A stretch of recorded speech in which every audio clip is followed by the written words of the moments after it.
नमस्कार दोस्तों, एक बार फिर से आप सभी का टू द पॉइंट चैनल में स्वागत है।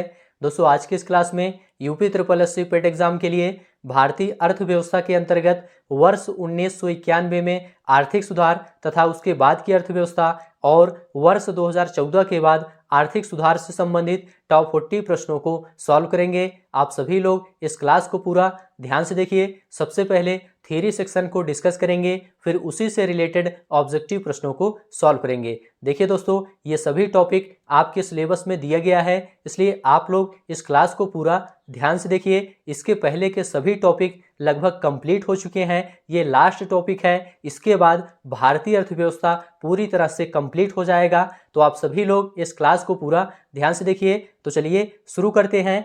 देखिए दोस्तों, प्रधानमंत्री पीवी नरसिम्हा राव एवं वित्त मंत्री मनमोहन सिंह ने जुलाई 1991 में आर्थिक सुधार की प्रक्रिया शुरू की। देखिए दोस्तों, पीवी नरसिम्हा राव के समय में वित्त मंत्री मनमोहन सिंह थे। ये दोनों लोग मिलकर जुलाई 1991 में आर्थिक सुधार की प्रक्रिया शुरू की। चलिए आगे बढ़ते हैं। आर्थिक सुधारों का लक्ष्य अर्थव्यवस्था को अधिक बाजार और सेवा उन्मुख बनाना और निजी तथा विदेशी निवेश की भूमिका का विस्तार करना था। नेक्स्ट है दोस्तों, सभी पॉइंट ध्यान से आप लोग देखते हुए चलिए। विदेशी मुद्रा भंडार असहनीय स्तर तक गिर गया था। सरकार बड़े पैमाने पर कर चोरी के कारण कराधान से राजस्व उत्पन्न करने में सक्षम नहीं थी और सार्वजनिक क्षेत्र में भी उच्च आय की रिपोर्ट नहीं कर रहा था, जिसके कारण 1991 में नई आर्थिक नीति की शुरुआत को प्रेरित किया। चलिए सभी पॉइंट ध्यान से समझते हुए चलिए। 1991 में नई आर्थिक नीति के शुरुआत के साथ सबसे जरूरी समस्या विदेशी मुद्रा संकट था। पूछा जाता है 1991 में नई आर्थिक नीति की शुरुआत के साथ सबसे जरूरी समस्या क्या थी? तो विदेशी मुद्रा संकट था। चलिए आगे बढ़ते हैं। भारत सरकार ने उदारीकरण की नीति 1991 में पेश की, जिसे नई आर्थिक नीति या एनईपी के रूप में जाना जाता है। देखिए दोस्तों, पूछा जाता है भारत सरकार ने उदारीकरण की नीति कब पेश की? तो इसका जवाब है 1991 में। नेक्स्ट पॉइंट है 1991 में आर्थिक नीतियों के उदारीकरण के बाद भारत में विश्व व्यापार में भारत के निर्यात का हिस्सा बढ़ा और एफडीआई में वृद्धि हुई तथा भारत के विदेशी मुद्रा भंडार में काफी वृद्धि हुई। सभी पॉइंट ध्यान से आप लोग देखते हुए चलिए। 1991 में नई आर्थिक नीति के अंतर्गत औद्योगिक सुधार, कर सुधार और वित्तीय सुधार किया गया। चलिए अगला पॉइंट है दोस्तों, 1991 में एनईपी की शुरुआत तत्कालीन केंद्रीय वित्त मंत्री मनमोहन सिंह ने की थी। पूछा जाता है, इसे आप लोग ध्यान रखिएगा। अगला पॉइंट है एनईपी के तहत किए गए उपायों को आर्थिक सुधार कहा जाता है और प्लान्ड इकोनॉमी फॉर इंडिया पुस्तक एम विश्वेश्वरैया द्वारा लिखी गई है। पूछा जाता है एग्जाम में, इसे याद रखिएगा। राजकोषीय घाटा तब उत्पन्न होता है जब सरकारी व्यय सरकारी राजस्व से अधिक होता है, इसीलिए शेष राशि को उधार के माध्यम से पूरा किया जाता है। तो राजकोषीय घाटा किसे कहते हैं, इसे आप लोग ध्यान से देख लीजिए। आगे बढ़ते हैं। विदेशी मुद्रा भंडार देश के केंद्रीय बैंक द्वारा रखे गए विदेशी मुद्राओं के स्टॉक को संदर्भित करता है। इसे भी आप लोग ध्यान रखिएगा। सभी पॉइंट इंपॉर्टेंट है, ध्यान से आप लोग देखते हुए चलिए। इसके बाद इसी से रिलेटेड ऑब्जेक्टिव प्रश्न आपको देखने को मिलेगा।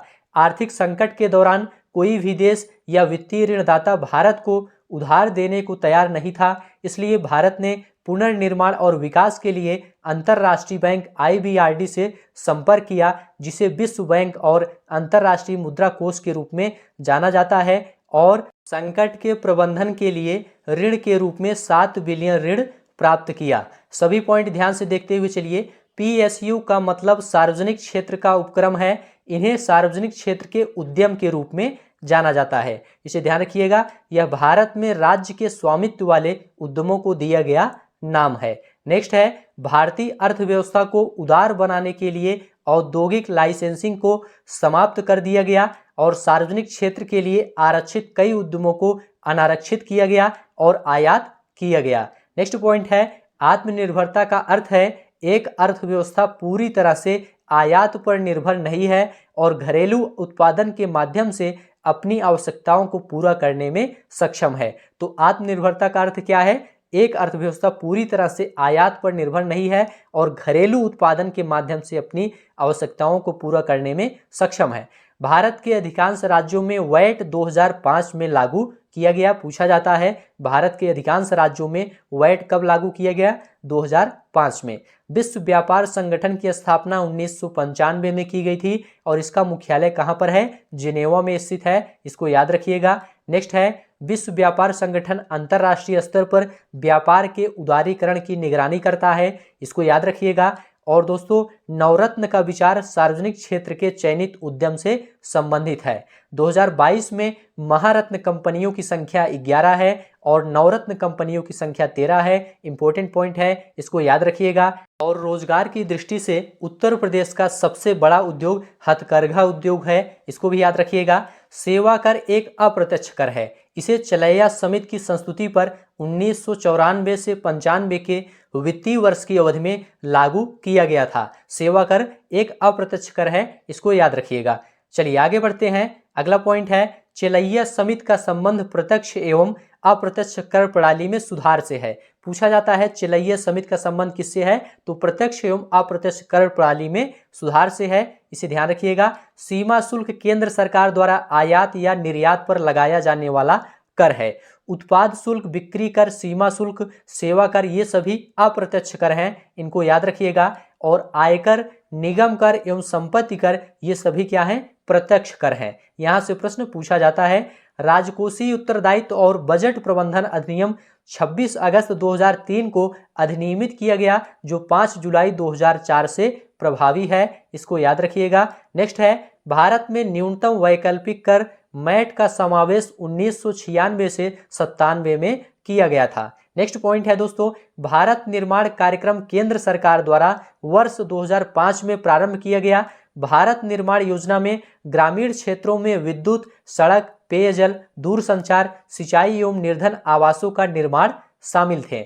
चलिए आगे बढ़ते हैं। राष्ट्रीय ग्रामीण रोजगार गारंटी योजना 2 फरवरी 2006 से प्रारंभ की गई है, इसे याद रखिएगा। और 2 अक्टूबर 2009 को राष्ट्रीय ग्रामीण रोजगार गारंटी अधिनियम का पुनर्नामकरण करके क्या किया गया? महात्मा गांधी राष्ट्रीय रोजगार गारंटी अधिनियम कर दिया गया। ठीक है। और स्टाम्प शुल्क का आरोपण केंद्र करता है, किंतु उसका संग्रह और विनियोजन राज्य करते हैं, मतलब व्यय राज्य करता है। चलिए आगे बढ़ते हैं। प्राथमिक घाटे को प्राप्त करने के लिए राजकोषीय घाटे में से ब्याज अदायगियों को घटा दिया जाता है, तब प्राथमिक घाटा प्राप्त होता है। सभी घाटों में राजकोषीय घाटा जो होता है ये सबसे बड़ा होता है, इसे याद रखिएगा। नेक्स्ट है उत्तर प्रदेश में बिक्री कर को व्यापार कर कहा जाता है। बिक्री कर को व्यापार कर कहा जाता है। नेक्स्ट पॉइंट है यहां से दोस्तों वर्ष 2014 के बाद के आर्थिक सुधार देखेंगे, तो इसे भी आप लोग ध्यान से देखते हुए चलिए, इसके बाद ऑब्जेक्टिव प्रश्नों को सॉल्व करेंगे। देखिए दोस्तों 2014 में नरेंद्र मोदी ने प्रधानमंत्री जन धन योजना और 2016 में इंसॉल्वेंसी और बैंकरप्सी कोड यानी दिवाला कानून जैसे सुधार लागू किए, और इसके साथ वह जोखिम भरे सुधारों को भी आगे बढ़ाने में सफल रहे। इसीलिए उन्होंने विरोध के बावजूद 2016 में नोटबंदी और 2017 में गुड्स और सर्विसेज टैक्स लागू किया। सभी पॉइंट ध्यान से आप लोग देखते हुए चलिए।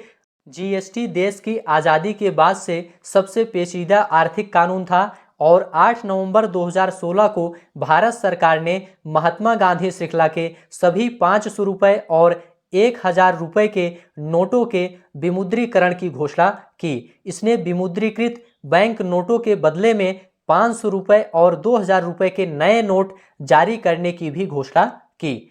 आगे है दोस्तों प्रधानमंत्री नरेंद्र मोदी ने दावा किया कि कार्रवाई कैशलेस लेन देन में वृद्धि करेगी और अवैध गतिविधियों और आतंकवाद को निधि देने के लिए अवैध और नकली नकदी के उपयोग को कम करेगी। नेक्स्ट पॉइंट है दोस्तों प्रधानमंत्री जन धन योजना, संक्षेप में इसे PMJDY कहा जाता है, भारत में वित्तीय समावेशन पर राष्ट्रीय मिशन है। प्रधानमंत्री जन धन योजना क्या है? भारत में वित्तीय समावेशन पर एक राष्ट्रीय मिशन है और जिसका उद्देश्य देश भर में सभी परिवारों को बैंकिंग सुविधाएं मुहैया कराना और हर परिवार का बैंक खाता खोलना है जन धन योजना के अंतर्गत। नेक्स्ट है इस योजना की घोषणा 15 अगस्त 2014 को तथा इसका शुभारंभ 28 अगस्त 2014 को भारतीय प्रधानमंत्री श्री नरेंद्र मोदी ने किया। नेक्स्ट पॉइंट है, इस परियोजना की औपचारिक शुरुआत से पहले प्रधानमंत्री ने सभी बैंकों को ईमेल भेजा जिसमें उन्होंने हर परिवार के लिए बैंक खाता को एक राष्ट्रीय प्राथमिकता घोषित किया और 7 करोड़ से भी अधिक परिवारों को इस योजना में प्रवेश देने और उनका खाता खोलने के लिए सभी बैंकों को कमर कसने को कहा था। चलिए अगला पॉइंट है, योजना के उद्घाटन के दिन ही 1.5 करोड़ बैंक खाते खोले गए। नेक्स्ट है जीएसटी। यहां से दोस्तों जीएसटी के बारे में देखेंगे, उसके बाद ऑब्जेक्टिव प्रश्नों को सॉल्व करेंगे। जीएसटी का फुल फॉर्म होता है goods and services tax, Hindi में इसे वस्तु एवं सेवा कर कहते हैं। जीएसटी एक महत्वपूर्ण अप्रत्यक्ष कर व्यवस्था है, इसको ध्यान रखिएगा। और सबसे पहले जीएसटी लागू करने का सुझाव विजय केलकर समिति ने दिया था। पूछा जाता है सबसे पहले जीएसटी लागू करने का सुझाव किसने दिया था, तो विजय केलकर समिति ने दिया था। और 122वां संविधान संशोधन बिल संसद में लाया गया जीएसटी के लिए। 101वें संविधान संशोधन द्वारा जीएसटी को संविधान में जोड़ा गया और इसे 1 जुलाई 2017 को लागू कर दिया गया। पूछा जाता है जीएसटी कब लागू हुआ, तो 1 जुलाई 2017 को लागू हुआ। किस संविधान संशोधन द्वारा संविधान में जीएसटी को जोड़ा गया, तो 101वें संविधान संशोधन द्वारा जोड़ा गया। अगला है दोस्तों, सबसे पहले जीएसटी बिल को असम राज्य ने पास किया। पूछा जाता है सबसे पहले जीएसटी को कौन से राज्य ने पास किया था, तो असम राज्य ने पास किया था। और जीएसटी के फायदे थोड़ा सा देखते हैं, राजस्व में वृद्धि होगी और टैक्स चोरी करना ना के बराबर होगा तथा जीएसटी चोरी करने वाले को 5 साल की सजा निर्धारित की गई है। जीएसटी की टैक्स स्लैब दोस्तों 4 हैं, 5%, 12%, 18% और 28%। इन्हें याद रखिएगा। शराब, petrol, diesel, natural gas, electricity को जीएसटी से बाहर रखा गया है। वार्षिक टर्नओवर यदि 20 लाख से ज्यादा है तो जीएसटी रजिस्ट्रेशन और भुगतान करना पड़ेगा और कुछ राज्यों के लिए ये सीमा 10 लाख रखी गई है। नेक्स्ट है, जीएसटी की पंजीयन संख्या में कुल 15 डिजिट होते हैं। पूछा जाता है जीएसटी की पंजीयन संख्या में कितने डिजिट होते हैं, तो 15 डिजिट होते हैं। जीएसटी लागू करने वाला विश्व का पहला देश फ्रांस है, इसको याद रखिएगा। और जीएसटी लागू करने वाला अंतिम राज्य कौन सा है, जम्मू कश्मीर राज्य है। और जीएसटी के अंतर्गत दोस्तों 17 अप्रत्यक्ष कर और 23 अधिभार को शामिल किया गया है। सभी पॉइंट ध्यान से आप लोग देखते हुए चलिए, इसी से रिलेटेड प्रश्न आगे आपको देखने को मिलेगा। जीएसटी परिषद देखते हैं। संविधान में जीएसटी परिषद को एक नए अनुच्छेद 279A में रखा गया है। पूछा जाता है जीएसटी परिषद को किस अनुच्छेद में रखा गया है, तो अनुच्छेद 279A में रखा गया है। इसी में इसके गठन का प्रावधान किया गया है। 12 सितंबर 2016 को इसकी स्थापना की गई थी, इसे आप लोग याद रखिएगा। जीएसटी परिषद में कुल 33 सदस्य होंगे और भारत का वित्त मंत्री इसका चेयरमैन होगा। केंद्रीय राज्य मंत्री और राज्यों के वित्त मंत्री भी होंगे। तो जीएसटी परिषद में कुल 33 सदस्य होंगे और वित्त मंत्री इसका चेयरमैन होगा। जीएसटी परिषद में राज्यों को 2/3 और केंद्र को 1/3 वोट का अधिकार दिया गया है। और जीएसटी की अवधारणा कनाडा देश से संबंधित है। यहां तक दोस्तों आपका थ्योरी सेक्शन पूरा कंप्लीट हो गया। अब यहां से टॉप 40 प्रश्नों को सॉल्व करेंगे। आप लोग सभी प्रश्नों को ध्यान से देखिए और सभी प्रश्नों का उत्तर बताने का प्रयास करिए। पहला प्रश्न आपके सामने है, भारत में आर्थिक सुधार के उपायों को औपचारिक रूप से पेश किया गया था। कब पेश किया गया था आपको यह बताना है। ऑप्शन आपके सामने है, आप लोग बताइए यहां पर आपका राइट आंसर क्या है। तो देखिए दोस्तों, यहां पर आपका राइट आंसर है ए ऑप्शन, जुलाई 1991 में भारत में आर्थिक सुधार के उपायों को औपचारिक रूप से जुलाई 1991 में पेश किया गया था। ए ऑप्शन आपका राइट है। अगला प्रश्न है, 1991 में नई आर्थिक नीति के शुरुआत के साथ सबसे जरूरी समस्या क्या थी। ऑप्शन आपके सामने है, यहां पर आपका राइट आंसर क्या है, आप लोग जल्दी से बताइए। तो देखिए दोस्तों, यहां पर आपका राइट आंसर है सी ऑप्शन, विदेशी मुद्रा संकट। 1991 में नई आर्थिक नीति के शुरुआत के साथ सबसे जरूरी समस्या विदेशी मुद्रा संकट थी, इसलिए सी ऑप्शन आपका राइट है। अगला प्रश्न देखेंगे, सभी प्रश्न ध्यान से देखते हुए चलिए। भारत सरकार ने उदारीकरण की नीति कब पेश की, जिसे नई आर्थिक नीति के रूप में भी जाना जाता है। यहां पर आपका राइट आंसर क्या है, तो देखिए दोस्तों, यहां पर आपका राइट आंसर है डी ऑप्शन, 1991 में भारत सरकार ने उदारीकरण की नीति 1991 में पेश की थी। डी ऑप्शन आपका राइट है। अगला प्रश्न है दोस्तों, 1991 में आर्थिक नीतियों के उदारीकरण के बाद भारत में निम्नलिखित में से क्या हुआ है? ऑप्शन आपके सामने है, आप लोग बताइए यहां पर आपका राइट आंसर क्या है। तो देखिए दोस्तों, यहां पर आपका राइट आंसर है ये सभी। यहां पर दोस्तों ये सभी आपका राइट हो जाएगा। क्या हुआ था? विश्व व्यापार में भारत के निर्यात का हिस्सा बढ़ा था और एफडीआई में वृद्धि हुई थी और भारत के विदेशी मुद्रा भंडार में भारी वृद्धि हुई थी। तो डी ऑप्शन आपका यहां पर राइट हो जाएगा। अगला प्रश्न है दोस्तों, 1991 में नई आर्थिक नीति किसके द्वारा शुरू किया गया था? ऑप्शन आपके सामने है, यहां पर आपका राइट आंसर क्या है? तो देखिए दोस्तों, यहां पर आपका राइट आंसर है डी ऑप्शन, वित्त मंत्री। देखिए दोस्तों, 1991 में एनईपी की शुरुआत तत्कालीन केंद्रीय वित्त मंत्री डॉक्टर मनमोहन सिंह ने की थी। डी ऑप्शन आपका यहां पर राइट हो जाएगा। अगला प्रश्न है, एनईपी के तहत किए गए उपायों को क्या कहा जाता है? ऑप्शन आपके सामने है, यहां पर आपका राइट आंसर क्या है? तो देखिए दोस्तों, यहां पर आपका राइट आंसर है डी ऑप्शन, आर्थिक सुधार। एनईपी के तहत किए गए उपायों को आर्थिक सुधार कहा जाता है। डी ऑप्शन आपका राइट है। अगला प्रश्न है, प्लान्ड इकोनॉमी फॉर इंडिया पुस्तक किसने लिखी है? मोस्ट इंपोर्टेंट प्रश्न है। यहां पर आपका राइट आंसर क्या है? तो देखिए दोस्तों, यहां पर आपका राइट आंसर है A option, M Visvesvaraya. Planned economy for India पुस्तक एम विश्वेश्वरैया ने लिखी थी, इसलिए ए ऑप्शन आपका राइट है। अगला प्रश्न है, भारत में निम्नलिखित में से किसके बीच पहली पीढ़ी के सुधार लागू किए गए? ऑप्शन आपके सामने है, यहां पर आपका राइट आंसर क्या है? तो देखिए दोस्तों, यहां पर आपका राइट आंसर है सी ऑप्शन, 1991 से 2000। भारत में 1991 से 2000 के बीच पहली पीढ़ी के सुधार लागू किए गए थे। सी ऑप्शन आपका राइट है। अगला प्रश्न है दोस्तों, विदेशी मुद्रा भंडार का मतलब क्या है? ऑप्शन आपके सामने है, यहां पर आपका राइट आंसर क्या है?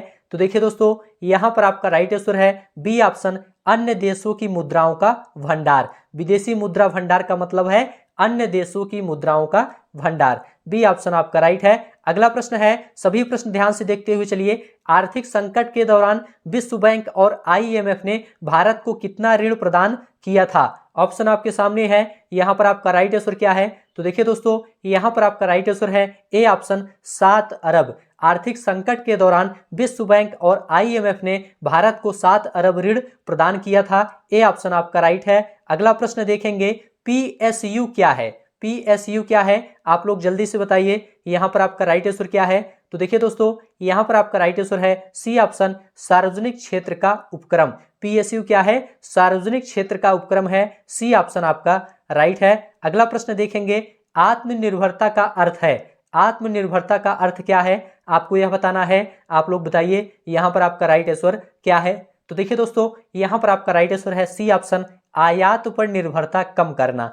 आत्मनिर्भरता का मतलब होता है आयात पर निर्भरता कम करना। सी ऑप्शन आपका राइट है।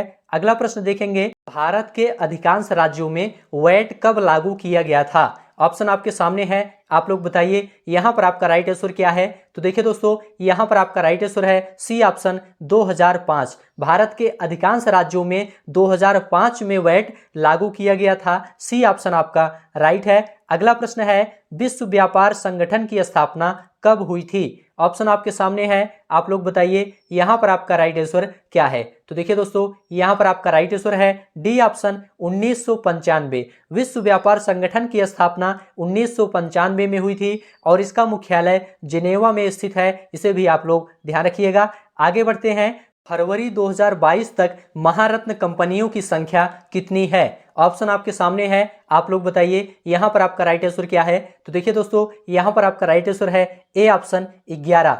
फरवरी 2022 तक महारत्न कंपनियों की संख्या 11 है। ए ऑप्शन आपका राइट है। अगला प्रश्न है, निम्न में से कौन सा अप्रत्यक्ष कर है? ऑप्शन आपके सामने है, आप लोग जल्दी से बताइए, यहां पर आपका राइट आंसर क्या है? तो देखिए दोस्तों, यहां पर आपका राइट आंसर है ए ऑप्शन, सेवा कर। सेवा कर दोस्तों एक अप्रत्यक्ष कर है, इसे ध्यान रखिएगा। ए ऑप्शन आपका राइट है। आयकर, निगम कर और संपत्ति कर, ये दोस्तों प्रत्यक्ष कर है, इसे भी आप लोग ध्यान रखिएगा। अगला प्रश्न है, भारत निर्माण कार्यक्रम केंद्र सरकार द्वारा कब प्रारंभ किया गया था? ऑप्शन आपके सामने है, आप लोग बताइए, यहां पर आपका राइट आंसर क्या है? तो देखिए दोस्तों, यहां पर आपका राइट आंसर है ए ऑप्शन, 2005। भारत निर्माण कार्यक्रम केंद्र सरकार द्वारा 2005 में प्रारंभ किया गया था। ए ऑप्शन आपका राइट है। अगला प्रश्न देखेंगे, राष्ट्रीय ग्रामीण रोजगार गारंटी योजना कब प्रारंभ की गई थी? ऑप्शन आपके सामने है, आप लोग बताइए यहां पर आपका राइट आंसर क्या है। तो देखिए दोस्तों, यहां पर आपका राइट आंसर है डी ऑप्शन 2006। राष्ट्रीय ग्रामीण रोजगार गारंटी योजना 2 फरवरी 2006 को प्रारंभ की गई थी। डी ऑप्शन आपका राइट है। अगला प्रश्न देखेंगे, चलैया समिति का संबंध किससे है? मोस्ट इंपोर्टेंट प्रश्न है, यहां पर आपका राइट आंसर क्या है? तो देखिए दोस्तों, यहां पर आपका राइट आंसर है ए ऑप्शन, प्रत्यक्ष एवं अप्रत्यक्ष कर प्रणाली में सुधार। चलैया समिति का संबंध प्रत्यक्ष एवं अप्रत्यक्ष कर प्रणाली में सुधार से है, इसलिए ए ऑप्शन आपका राइट है। अगला प्रश्न देखेंगे, राजकोषीय उत्तरदायित्व और बजट प्रबंधन अधिनियम कब प्रभावी हुआ? ऑप्शन आपके सामने है, आप लोग बताइए यहां पर आपका राइट आंसर क्या है। तो देखिए दोस्तों, यहां पर आपका राइट आंसर है बी ऑप्शन 2004। राजकोषीय उत्तरदायित्व और बजट प्रबंधन अधिनियम 2004 को प्रभावी हुआ था। बी ऑप्शन आपका राइट है। अगला प्रश्न है, भारत में नवीनतम विमुद्रीकरण कार्यक्रम कब हुआ था? ऑप्शन आपके सामने है, यहां पर आपका राइट आंसर क्या है? तो देखिए दोस्तों, यहां पर आपका राइट आंसर है डी ऑप्शन 2016। भारत में नवीनतम विमुद्रीकरण 2016 में हुआ था, इसलिए डी ऑप्शन आपका राइट है। अगला प्रश्न देखेंगे, 2016 के विमुद्रीकरण के दौरान भारत के प्रधानमंत्री कौन थे? ऑप्शन आपके सामने है, यहां पर आपका राइट आंसर क्या है? तो देखिए दोस्तों, यहां पर आपका राइट आंसर है सी ऑप्शन, नरेंद्र मोदी। 2016 के विमुद्रीकरण के दौरान भारत के प्रधानमंत्री नरेंद्र मोदी थे। सी ऑप्शन आपका राइट है। अगला प्रश्न है, 2016 में विमुद्रीकरण के बाद जिन संप्रदायों को प्रचलन से बाहर कर दिया गया था वे थे, कौन थे? ऑप्शन आपके सामने है, आप लोग बताइए यहां पर आपका राइट आंसर क्या है। तो देखिए दोस्तों, यहां पर आपका राइट आंसर है बी ऑप्शन, 500 और 1000। 500 और 1000 रुपए के नोट को बंद कर दिया गया था, इसलिए बी ऑप्शन आपका राइट है। अगला प्रश्न देखेंगे, 2016 में विमुद्रीकरण के बाद पेश किए गए नए मूल्य वर्ग थे, कौन कौन थे? ऑप्शन आपके सामने है, आप लोग बताइए यहां पर आपका राइट आंसर क्या है। तो देखिए दोस्तों, यहां पर आपका राइट आंसर है सी ऑप्शन, 500 और 2000 रुपए के नोट। 2016 में विमुद्रीकरण के बाद पेश किए गए नए मूल्य वर्ग थे 500 रुपए के नोट और 2000 रुपए के नोट। सी ऑप्शन आपका राइट है। अगला प्रश्न है, निम्नलिखित में से कौन सा 2016 में विमुद्रीकरण के उद्देश्यों में से एक था? ऑप्शन आपके सामने है, आप लोग बताइए यहां पर आपका राइट आंसर क्या है। तो देखिए दोस्तों, यहां पर आपका राइट आंसर है बी ऑप्शन, बाजार में काले धन के संचलन को कम करने और रोकने के लिए। यहां पर आपका बी ऑप्शन बिल्कुल राइट है। चलिए आगे बढ़ते हैं। अगला प्रश्न है, भारत सरकार द्वारा प्रधानमंत्री जन धन योजना कब शुरू की गई थी? ऑप्शन आपके सामने है, यहां पर आपका राइट आंसर क्या है? तो देखिए दोस्तों, यहां पर आपका राइट आंसर है बी ऑप्शन, 28 अगस्त 2014। भारत सरकार द्वारा प्रधानमंत्री जन धन योजना 28 अगस्त 2014 को शुरू की गई थी, इसलिए बी ऑप्शन आपका राइट है। आगे बढ़ते हैं। अगला प्रश्न है, प्रधानमंत्री जन धन योजना निम्नलिखित में से किस वित्तीय सेवा तक पहुंच प्रदान करती है? ऑप्शन आपके सामने है, आप लोग बताइए यहां पर आपका राइट आंसर क्या है।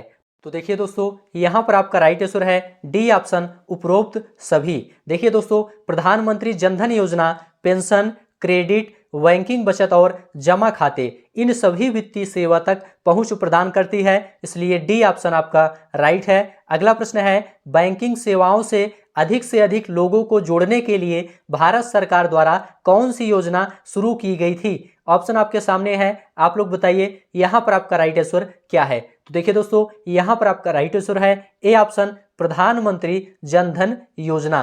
बैंकिंग सेवाओं से अधिक लोगों को जोड़ने के लिए भारत सरकार द्वारा प्रधानमंत्री जन धन योजना शुरू की गई थी। ए ऑप्शन आपका राइट है। आगे बढ़ते हैं। वस्तु और सेवा कर जीएसटी की अवधारणा किस देश से संबंधित है? ऑप्शन आपके सामने है, आप लोग बताइए यहां पर आपका राइट आंसर क्या है। देखिए दोस्तों, यहां पर आपका राइट आंसर है ए ऑप्शन, कनाडा। वस्तु और सेवा कर की अवधारणा कनाडा देश से संबंधित है। ए ऑप्शन आपका राइट है।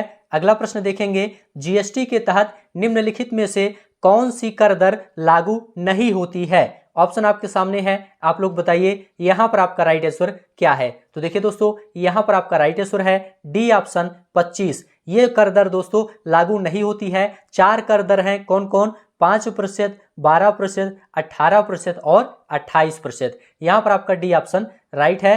अगला प्रश्न है जीएसटी किस प्रकार का कर है?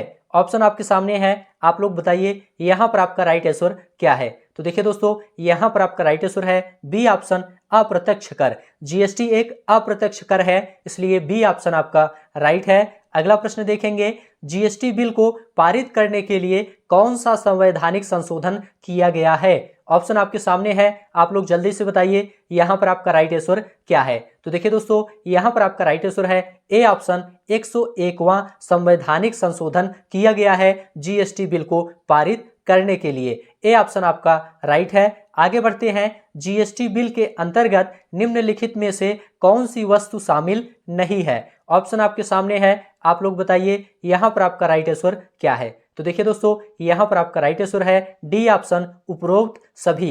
ये सभी दोस्तों जीएसटी बिल के अंतर्गत शामिल नहीं है, इसलिए डी ऑप्शन आपका राइट है। चलिए आगे बढ़ते हैं, सभी प्रश्न ध्यान से देखते हुए चलिए और सभी प्रश्नों का उत्तर बताने का प्रयास करिए। भारत में जीएसटी कब लागू किया गया? ऑप्शन आपके सामने है, आप लोग बताइए यहां पर आपका राइट आंसर क्या है? तो देखिए दोस्तों, यहां पर आपका राइट आंसर है ए ऑप्शन, 1 जुलाई 2017। भारत में जीएसटी 1 जुलाई 2017 को लागू किया गया था। ए ऑप्शन आपका राइट है। आगे बढ़ते हैं, विश्व में सर्वप्रथम जीएसटी किस देश ने लागू किया था? ऑप्शन आपके सामने है, आप लोग बताइए यहां पर आपका राइट आंसर क्या है? तो देखिए दोस्तों, यहां पर आपका राइट आंसर है ए ऑप्शन, फ्रांस। विश्व में सबसे पहले जीएसटी फ्रांस देश ने लागू किया था। ए ऑप्शन आपका राइट है। चलिए आगे बढ़ते हैं, जीएसटी पास करने वाला भारत का पहला राज्य कौन सा है?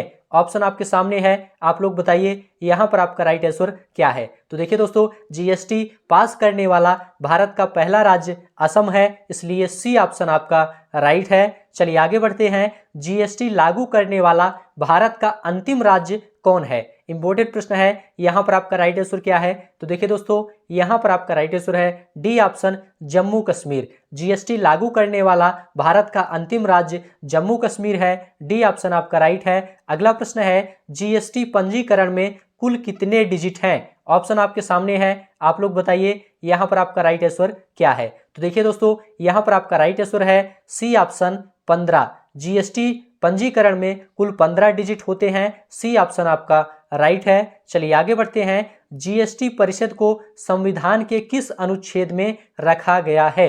ऑप्शन आपके सामने है, आप लोग बताइए यहां पर आपका राइट आंसर क्या है? तो देखिए दोस्तों, यहां पर आपका राइट आंसर है ए ऑप्शन, अनुच्छेद 279 ए। जीएसटी परिषद को संविधान के अनुच्छेद 279 ए में रखा गया है। ए ऑप्शन आपका राइट है। मोस्ट इंपॉर्टेंट प्रश्न है, इसको ध्यान रखिएगा। जीएसटी परिषद के अध्यक्ष कौन होते हैं?